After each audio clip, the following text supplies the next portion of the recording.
nikwambie kitu. Yaani mimi huko mtaani kwenu nakuja kwa sababu yako peke yako.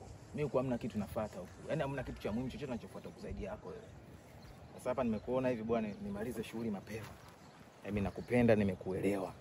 Nataka unipe nafasi kwenye moyo wako, kama una vyumba unapangisha, mimi nakaa tu huko ndani.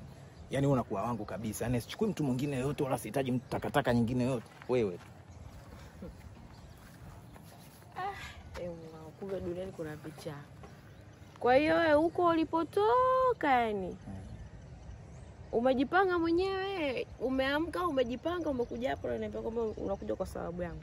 Wewe ukiniangalia kuanzia juu mpaka chini, mimi naye tunaendana. Sasa wewe umeanzia juu, unaenda chini. Mimi nikianzia chini kuja juu, yani tunaendana kabisa. Yani tunatengeneza maisha. Sasa nikwambie. Mimi naye hatuendani. Cha kwanza, cha pili katafute type yako. Cha tatu, usimtie shombo. Mambo ndo.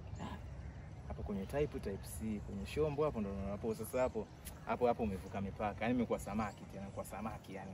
Yaani mimi ninajitoa na kuja kwako yani hivi face to face nakutana na wewe na kuelezea hisia za moyo wangu. Hebu niangalie machoni jinsi ninavyokufeel. Alafu nitakuletea mieusho. Yaani nitakuitia mwizi sasa hivi. Ha?